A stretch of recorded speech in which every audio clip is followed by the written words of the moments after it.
जय हिंद साथियों, मैं अपने इस वीडियो में आपका पुनः स्वागत करता हूं। दोस्तों, आज हम लोग बात करेंगे स्वप्रेरण किसे कहते हैं, जिसको अंग्रेजी में सेल्फ इंडक्शन कहते हैं। और दूसरा समझेंगे स्वप्रेरण गुणांक या स्वप्रेरकत्व किसे कहते हैं। तो आइए फिर इन्हीं के बारे में आज चर्चा करने वाले हैं। तो पहला नंबर समझते हैं स्वप्रेरण क्या है। देखिए, स्वप्रेरण जो है इसमें बेसिकली दो शब्द है, स्व प्लस प्रेरण। स्व का मतलब होता है स्वयं, प्रेरण का अर्थ होता है विद्युत वाहक बल उत्पन्न करना। तो जब कोई कुंडली स्वयं अपने ही अंदर अगर विद्युत वाहक बल उत्पन्न करती है तो इसी क्रिया को कहते हैं स्वप्रेरण। अगर स्वप्रेरण की परिभाषा देना चाहें तो कैसे देंगे, तो इसमें आप ये कहेंगे कि यदि किसी कुंडली में परिवर्तन यानी परिवर्तनीय धारा प्रवाहित किया जाए, ऐसा धारा प्रवाहित किया जाए जिसके मान में क्या हो रहा हो, परिवर्तन हो रहा हो, तो परिवर्तन होने से उसमें चुंबकीय बल रेखाओं या कह सकते हैं चुंबकीय फ्लक्स में परिवर्तन होगा, जिस वजह से उसी कुंडली में एक विद्युत वाहक बल उत्पन्न हो जाएगा, जिससे हम लोग कहेंगे स्वप्रेरण। या फिर आप इसको दूसरे रूप में ये भी कह सकते हैं कि स्वयं की कुंडली में विद्युत की उत्पत्ति करना ही स्वप्रेरण कहलाता है। दरअसल इसमें होता कैसा है, इसमें मतलब स्वयं की कुंडली में विद्युत वाहक बल पैदा कैसे होता है, तो इसके लिए आपको क्या करना पड़ता है, कुंडली लेना पड़ता है। देखिए, यहाँ पे आप चाहें तो एक तार भी ले सकते हैं, लेकिन कुंडली इसलिए लिया जाता है क्योंकि कम एरिया में ज़्यादा लंबा तार ले लिया जाए। ठीक है, क्योंकि ज़्यादा लंबा तार होने से क्या होता है, विद्युत वाहक जो बल होता है उतना ज़्यादा उत्पन्न होता है। तो यहाँ पे क्या लगा देते हैं, एक परिवर्ती प्रतिरोध, एक रिहांस्टेंट लगा देते हैं और इसको एक बैटरी स्रोत से जोड़ते हैं। ठीक है, यहाँ पे मान लीजिए आप चाहें तो कुंजी भी लगा सकते हैं, यानी बटन जो ऑन ऑफ करता हो। अब जैसे आप इसको बैटरी से कनेक्ट करेंगे तो यहाँ से क्या होगी, करंट गुजरेगी और ऐसे होते हुए करंट इधर से आएगी। तो जो रिहांस्टेंट यानी जो परिवर्ती प्रतिरोध होता है, इसके अंदर एक खासियत ये होती है कि जैसे इधर से करंट गुजरती है तो अपने मान को कम ज़्यादा करने लगता है। यदि मान लीजिए ये अपने मान को बहुत ज़्यादा हाई कर दिया, तब इसमें जो करंट जाएगी वो करंट का मान क्या हो जाएगा, घट जाएगा।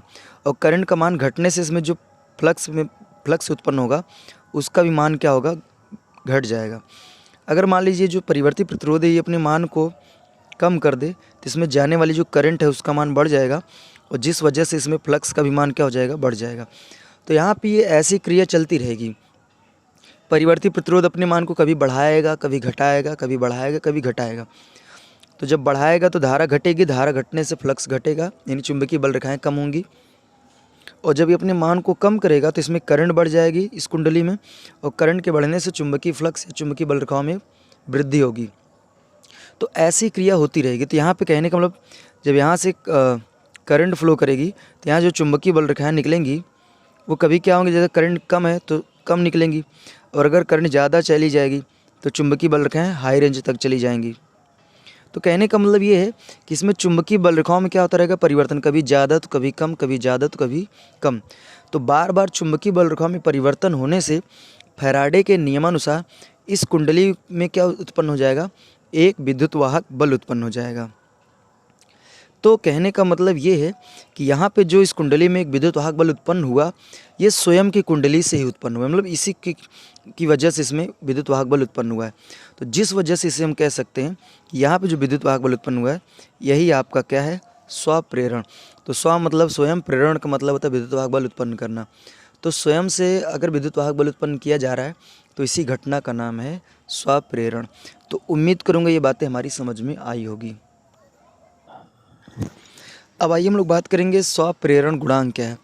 यदि मान लीजिए इसमें हम करंट जो है आई फ्लो करा रहे हैं और इसमें जो उत्पन्न होने वाला जो फ्लक्स है मान लेते हैं वो फाई है, तो जो फ्लक्स होता है ना ये धारा के समानुपाती होता है। अर्थात कहने का मतलब ये है कि जितना ज़्यादा, अगर जैसे हमको फ्लक्स ज़्यादा उत्पन्न करना है तो उसके लिए हमें क्या करना पड़ेगा, करंट को ज़्यादा प्रवाहित कराना पड़ेगा।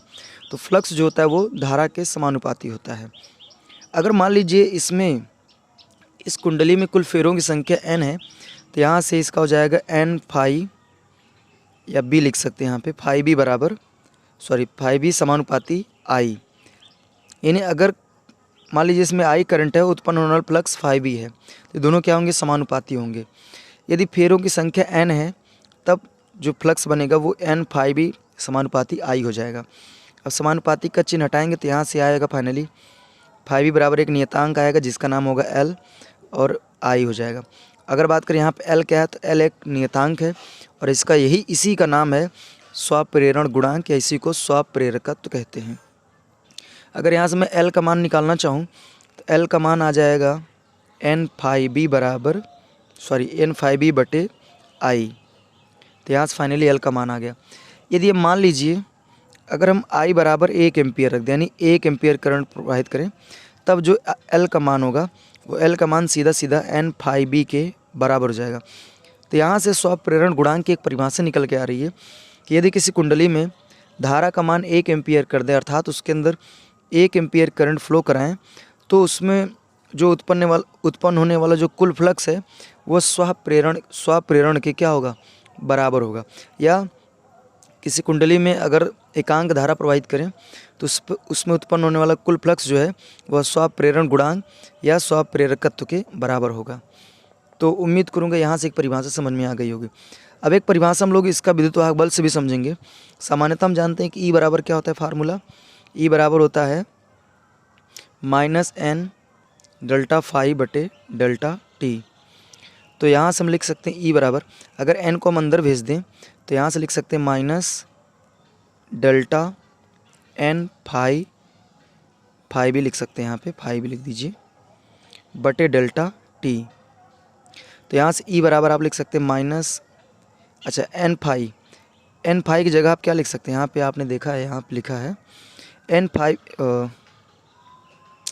n5b की जगह आप लिख सकते हैं Li। तो यहाँ से जाएगा डेल्टा Li बटे डेल्टा टी। अब अगर हम इस L को फिर बाहर निकाल लें तो E बराबर लिख सकते हैं, E बराबर -L डेल्टा I बटे डेल्टा टी।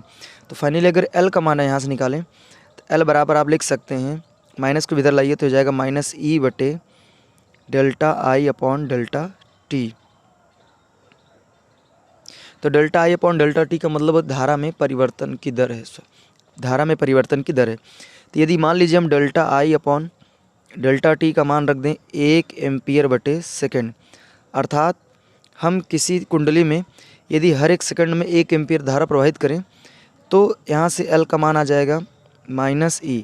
अर्थात कहने का मतलब यहाँ पे एक आप जो स्वप्रेरण गुणांक है इसकी परिभाषा विद्युत वाहक बल के रूप में भी एक दे सकते हैं कि यदि किसी कुंडली में प्रति सेकंड 1 एम्पियर की धारा प्रवाहित की जाए तो उसमें उत्पन्न होने वाला जो विद्युत वाहक बल है वह स्वप्रेरण गुणांक या स्वप्रेरकत्व के बराबर होगा।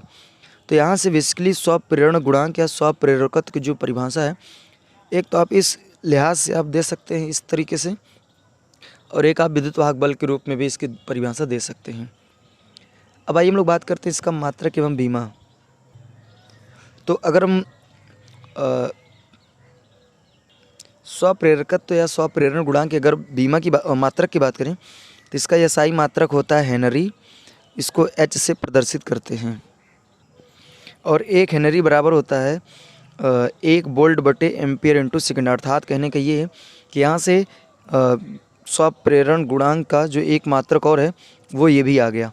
अगर बात करें इसके बीमा की तो इसकी बीमा होती है mL2 T-2 A-2, तो ये इसकी फाइनली बीमा होती है।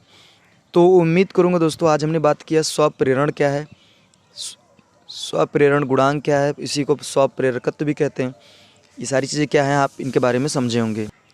तो दोस्तों आप हमें इंस्टाग्राम और फेसबुक में भी फॉलो कर सकते हैं, लिंक हमने डिस्क्रिप्शन बॉक्स में दे रखा है, वहाँ विज़िट करके फॉलो कर सकते हैं। अब दोस्तों में दीजिए इजाज़त, इसी तरह मिलेंगे अगली वीडियो में। तब तक के लिए जय हिंद, वंदे मातरम।